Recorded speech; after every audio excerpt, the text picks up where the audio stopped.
वैकेंसियाँ हैं, जिसमें अगर बात करें सीधी भर्तियों के लिए तो लगभग 32 से 25 पोस्ट आपको देखने को मिलने वाली है। बहुत सारी पोस्टें हैं इसमें, अलग-अलग प्रकार के अलग-अलग डिपार्टमेंट में, बहुत सारी डिपार्टमेंट में निकली हुई वैकेंसी हैं, जिसमें सहायक संप्रेषक की वैकेंसी भी है, अनुवादक से लेकर ग्रंथपाल से लेकर के जो आपका डाटा एंट्री ऑपरेटर होता है, कनिष्ठ सहायक जिसको हम कहते हैं, स्टेनोटाइपिस्ट की भी वैकेंसी इसमें देखने को मिल रही है। साथ ही साथ परिवीक्षा अधिकारी से लेकर के सांख्यिकी अन्वेषक और विधि परिवीक्षा अधिकारी, लेखाकार, सामाजिक कार्यकर्ता, परामर्शदाता, ठीक है, राजस्व निरीक्षक से लेकर के आपको एक कैशियर का भी आपको यहाँ पर रोल दिखने वाला है वैकेंसी का, और सहायक क्रीड़ा अधिकारी से लेकर नगर निवेशक से लेकर के राजस्व निरीक्षक, राजस्व अधिकारी और साथ ही साथ सहायक अग्निशमन अधिकारी की पोस्ट भी आपको यहाँ पर देखने को मिल रही है, और अतिक्रमण निरोधी अधिकारी की यहाँ पर वैकेंसी आपको यहाँ पर देखने को मिल रही है। साथ ही साथ हम आपको बता दें इसमें और भी कई इस तरीके की वैकेंसियाँ जिसमें संगणक और लीगल असिस्टेंट से लेकर के आपका वितरण क्लर्क जिसको डिस्पैच क्लर्क बोलते हैं, सहायक ग्रेड 3 जिसका वैकेंसी काफ़ी देख रहे थे, यहाँ पर भी सहायक ग्रेड 3 यहाँ पर भी आई इंट्रोड्यूस होकर के, ठीक है, ठीक है। ग्रुप 2 सब ग्रुप 4 की इसमें हम आपको पूरा पढ़ के बता रहे हैं। और साथ ही साथ कनिष्ठ विपणन जो विपणन पर्यवेक्षक होता है यानी सुपरवाइजर होता है, ठीक है, वो उसकी भी यहाँ पर वैकेंसी देखने को मिल रही है। साथ ही साथ आपको बता दें सहायक ग्रेड 1 की मंडल संयोजक से लेकर के शिक्षक से लेकर के यहाँ पर पटवारी तक की वैकेंसी, यहाँ पर हमको टोटल पटवारी की वैकेंसी हमने आपको कल ही बता दी थी पूरी डिटेल में। और यहाँ पर इस तरीके की वैकेंसियों के लिए क्या क्या योग्यता है, तो वो सारी चीज़ें भी हम आपको यहाँ पर बताने वाले हैं। ध्यान से देखिएगा, इसमें सारी चीज़ें आपको जानने को मिलने वाली है। बहुत शॉर्ट में बताएंगे आपको, जो भी इंपॉर्टेंट होगी वो बताएंगे। अनुवादक के लिए ट्रांसलेटर होना बहुत ज़रूरी है। अनुवादक की वैकेंसी लिखिए। जो ग्रंथालय सहायक है उसमें आपको डिग्री या डिप्लोमा होना चाहिए, ठीक है। लाइब्रेरी साइंस में मतलब लाइब्रेरी में आपको डिग्री होना ही चाहिए, और इसके अलावा भी ज्ञान होना चाहिए। आपका सहायक संप्रेषक एक है कि जिसमें आपको नॉर्मल ग्रेजुएट मांगा गया है, तो मैं मोस्टली वो बताऊंगा जहाँ पर नॉर्मल ग्रेजुएट हो, या CPCT हो, PGDC हो, या फिर कुछ और मांगा गया जो आपके काम का हो। जो आपके काम का नहीं होगा वो मैंने आपको नहीं बताऊंगा। यहाँ पर सहायक संप्रेषक की पोस्ट है जिसमें आपको कोई से भी स्नातक किया हुआ हो, कोई सी भी विषय से, वो आपका चल जाएगा। सहायक संप्रेषक के लिए पोस्ट ज़्यादा नहीं है देखने को मिल रही है, टोटल 55 पोस्ट मिल रही है, जिसमें ST SC और OBC के लिए आपको यहाँ पर ज़्यादा देखने को मिलने वाली चांसेस। और इसके अलावा जो है जो सहायक जनसंपर्क अधिकारी है उसके लिए अगर बात करें तो उसमें पत्रकारिता होनी चाहिए आपको। नॉर्मल ग्रेजुएट होने के बाद आपको पत्रकारिता मास कम्युनिकेशन में डिप्लोमा होना जरूरी है, ठीक है। प्रचार सहायक में आपको DTP का प्रमाण पत्र होना चाहिए, स्नातक के साथ साथ DTP का डिप्लोमा आप ऑनलाइन अभी भी प्राप्त कर सकते हैं चाहेंगे तो। अनुवादक के ट्रांसलेटर की बात करें तो एक विषय में अंग्रेजी अनुवादक होना जरूरी है। ये एक इंपॉर्टेंट है जिसको आप जमाने समझना जरूरी है। ये है आपका SC और ST के लिए विशेष यहाँ पर है, लेकिन जमा समझ लें। हम आपको बता दें इसमें डाटा एंट्री ऑपरेटर है कनिष्ठ सहायक के साथ साथ। ये आपका इसमें आपको ग्रेजुएशन में 60% होना जरूरी है, एक वर्षीय डिप्लोमा होना चाहिए, 60% होना चाहिए ग्रेजुएशन में, ठीक है। साथ ही साथ क्या है कि जो एक वर्षीय डिप्लोमा होता है, ठीक है, यहाँ पर आपने BTech में CS से की हुई हो तो वो चल जाएगा। साथ ही साथ आपको एक CPCT का वैध प्रमाण पत्र होना जरूरी है इसमें, ठीक है। पटवारी में नहीं मांगा गया है, लेकिन कुछ में इसी ग्रुप 2 सब ग्रुप 4 में कुछ में 3 वर्ष का यहाँ पर दिया है, लेकिन इसमें मांगा गया है, ठीक है। इसमें जनरल की भी है ये वाली में, और उधर पहले वाली बैकलॉग वाली हमने बता दी, दोनों ही बता दी, ठीक है। ये वाली आपको CPCT वैध प्रमाण पत्र बोला गया है, ठीक है। और स्टेनोटाइपिस्ट में बता दें आपको कि वही सारी चीज़ें जो उसमें बोली गई थी, ठीक है, सारी चीज़ें वही होनी चाहिए, लेकिन आपको यहाँ पर स्टेनो किया हुआ होना चाहिए। NCVT से आपका एक वर्षीय होना जरूरी है। 80 वर्ड का पर मिनट जो ITI होता है आपको हिंदी की शीघ्र लेखन ITI वो वाला होना जरूरी है। साथ ही साथ आपको बता दें इसमें परीक्षा अधिकारी की वैकेंसी है, विधि स्नातक होना चाहिए, विधि से किया हुआ आपने स्नातक हो तो वो चल जाएगा। और प्रशिक्षण सिलाई स्नातक में ITI सिलाई मशीन से किया हुआ हो तो चलेगा। समाजशास्त्र की काफ़ी वैकेंसियाँ हैं, MA समाजशास्त्र वाले जितने भी समझ लें, आप सारे पोस्ट हम आपको बता नहीं पाएंगे, लेकिन MA समाजशास्त्र से जिसने किया हुआ है, सोशोलॉजी से जिसने किया हुआ है, उनके लिए यहाँ पर पोस्टें हैं। इस तरीके की पोस्टें यहाँ पर देखने को मिलने वाली हैं। इसमें ITI मांगा गया है, कुछ पोस्टों में ITI नहीं मांगा गया है, ठीक है। ये शिक्षक वाली इसमें B.Ed मांगा गया है, एक पोस्ट है हाउस मास्टर की, ये देखिए समाजशास्त्र स्नातक से मांगा गया है, ये समाजशास्त्र स्नातक से, ठीक है। इसके अलावा हम बताएं आपको यहाँ पर और भी जो पोस्टें हैं जिसमें सांख्यिकी अन्वेषक, इसमें भी आपको किसी भी एक विषय में आपका स्नातक के साथ सांख्यिकी इसमें अनिवार्य होना बहुत जरूरी। सांख्यिकी अगर किसी आपने ग्रेजुएशन में किया हुआ है तो आपके लिए अच्छा कार्य वो यहाँ पर एक अच्छा अवसर बन रहा है नौकरी का। कार्यक्रम अधिकारी, तो यहाँ पर भी आपको समाजशास्त्र बहुत ही महत्वपूर्ण भूमिका निभाते हुए दिख रहा है, और CPCT होना भी जरूरी है।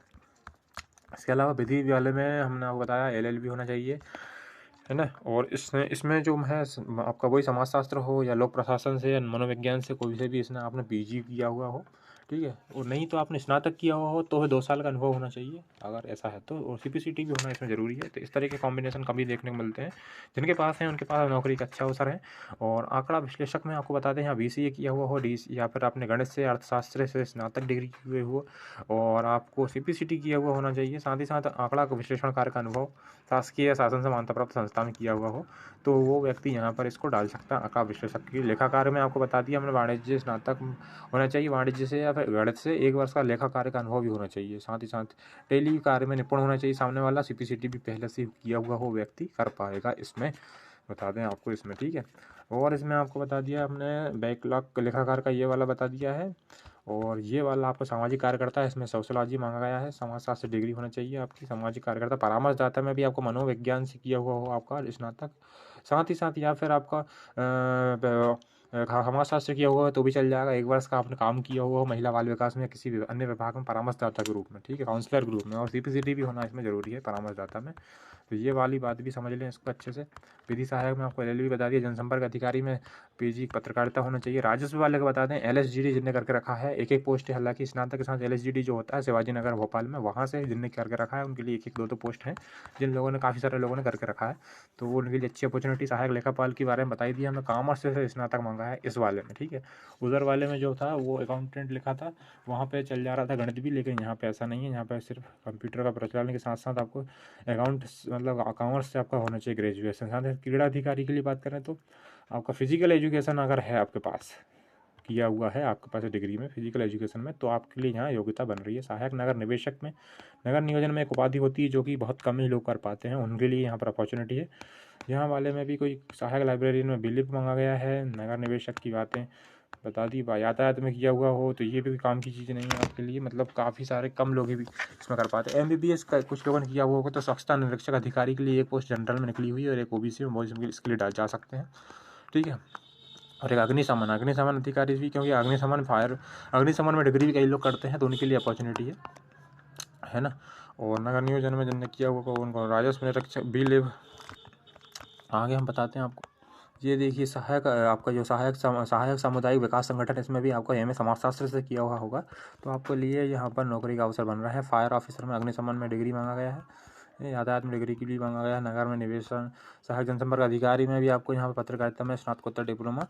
और आगे इसके अलावा अनुसंधाता में आपको यह गणित या अर्थशास्त्र से आपने स्नातक किया हो अथवा पीजीडी से वाणिज्य से किया हो तो आपको यहाँ पर अवसर है, कर सकते हैं आप, इसमें अप्लाई कर सकते हैं, ठीक है। ठीक है, साथ ही साथ संगणक सांख्यिकी लिपिक जिसको बोलते हैं, इसमें भी आपने तीनों में से अर्थशास्त्र या गणित से आपने स्नातक किया हुआ, पीजीडी से किया होगा तो आप इसके लिए अप्लाई कर पाएंगे। डेयरी फेडरेशन में भी निकली हुई है लीगल असिस्टेंट की, तो इसमें आपको एलएलबी लॉ लगेगा। साथ ही ग्रामीण विस्तार पर्यवेक्षक के रूप में आपको यहाँ पर वेटनरी साइंस से या गणित से या फिर बायोलॉजी से या कृषि से आपने किया हुआ होगा स्नातक, तो आपको इसमें फॉर्म को अप्लाई कर पाएंगे। घनिष्ठ विपणन पर्यवेक्षक में भी आपको यहाँ पर स्नातक के किसी भी विषय से चल जाएगा, ठीक है। घनिष्ठ विपणन पर्यवेक्षक के लिए, घनिष्ठ विपणन संगठक के लिए, ठीक है। यहाँ पर ओबीसी, ईडब्ल्यूएस और जनरल सबके लिए एक 2-2 पोस्टें हैं इस तरीके से बनी हुई। वेटनरी साइंस में बायोलॉजी में आपने घनिष्ठ विस्तार पर्यवेक्षक के लिए निकली हुई 110 पोस्ट कोड के लिए स्पेशल। वितरण लिपिक में अगर बता दें तो स्नातक कोई से भी उससे किया हुआ, अगर कंप्यूटर में डिप्लोमा जीसी पीजी से तो वितरण लिपिक आप बन सकते हैं। सहायक ग्रेड 3 जो है एक ही प्रकार की पोस्ट है जहाँ पर इसमें आई हुई है 100 पोस्ट कोड 112 पे आपको स्नातक किया हुआ हो, ठीक है। सीपीसीटी का आपको परीक्षा की अवधि के दौरान कर रहना होना चाहिए, अभी ज़रूरी नहीं है आप तो अभी भी आप इसको फॉर्म को भर पाएंगे, जिनके पास नहीं है तो भी वो फॉर्म को भर पाएंगे। हिंदी मध्य लेखन की मतलब जो सीपीसीटी होती है वो वाली स्नातक के साथ साथ, तो उनके लिए अवसर है। स्नातक कनिष्ठ विपणन पर्यवेक्षक ये बता ही चुके हैं हमने, वो सेम चीज़ है। वितरण लिपिक की सेम चीज़। स्टेनोटाइपिस्ट में हमने बताई जी 100 वर्ड पर मिनट वाली भी निकली हुई है, 80 वाली भी निकली हुई है, जिसकी स्पीड होगी उस हिसाब से उसको यहाँ पर फॉर्म भरने का अप्लाई अपने अपने हिसाब से वो कर सकता है। सहायक प्रबंधक की देख लीजिए अपने, या तो आपने कला वाणिज्य से अथवा इंजीनियरिंग संस्था तकनीकी व्यवसाय में पत्रोपाधि डिप्लोमा हो तो यहाँ पर इस फॉर्म को अप्लाई कर पाएगा, ठीक है। तकनीकी व्यवसाय में पत्रोपाधि डिप्लोमा हो तो वो कर पाएगा, तो सहायक प्रबंधक की फॉर्म को जब भी भर पाएगा। उद्योग संचालन विभाग में निकली हुई है, ठीक है। उसके बाद नेक्स्ट है आपको सहायक ग्रेड 1 में आपको जो है 5 वर्षीय लिपिक कार्य का अनुभव होना चाहिए स्नातक के साथ, जो पहले से लगी हो उनके लिए। डाटा एंट्री ऑपरेटर में स्नातक के साथ हिंदी टाइपिंग सीपीसीटी वाली या पीजीडी से डीसीए के साथ प्रमाण पत्र भी डिप्लोमा भी लगेगा, तो ये है इसको फॉर्म को वही व्यक्ति अप्लाई कर पाएगा। मंडल संयोजक का भी देख लीजिए, स्नातक मांगा गया नॉर्मल मंडल संयोजक में, ये काम की चीज़ है आपके लिए भी।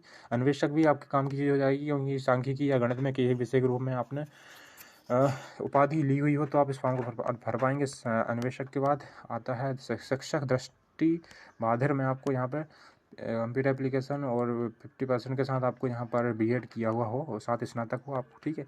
और समग्र सुरक्षा विस्तार अधिकारी में आपको किसी भी विषय से स्नातक 50% के साथ पीजीडीसी या डीसी हो, हिंदी का पर्याप्त ज्ञान हो, तो आप समग्र सुरक्षा विस्तार अधिकारी के लिए डाल पाएंगे और फॉर्म को, ठीक। कनिष्ठ लेखापाल की बात करें तो यहाँ पर स्नातक के साथ लेखा परीक्षा उत्तीर्ण 5 वर्ष का अनुभव होना जरूरी है। इसके बाद पटवारी के बारे में हमने कल आपको बता ही दिया था। पटवारी की टोटल 2700 के आसपास पोस्ट थी, जिसमें नॉर्मल ग्रेजुएशन मांगा गया है और सभी जिले में निकली हुई है। 2736 पोस्ट है टोटल। ग्रेजुएशन के साथ सब सीपीसीटी परीक्षा अवधि में पूरे की हुई होना चाहिए। 3 वर्ष आपको मिलेंगे उसको सब पास करने के लिए। ये वीडियो कैसी लगी जरूर बताएं। इसकी हम आपको बता दें एज लिमिट क्या है, 18 से 40।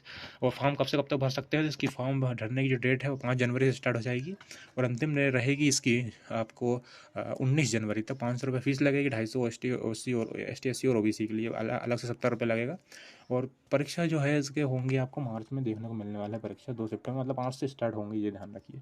आपका आधार से पंजीयन होना अनिवार्य है और आपको रोजगार पंजीयन जिनने नहीं है तो करवा कर रख लें अभी से, ठीक है। और सिलेबस हम आपको बता दें, सिलेबस इसका जो रहेगा वो इस तरीके से रहने वाला है। 100 नंबर के 2 प्रकार के पार्ट होंगे, 2 भागों में बांटा रहेगा, 100 नंबर और 100 नंबर में।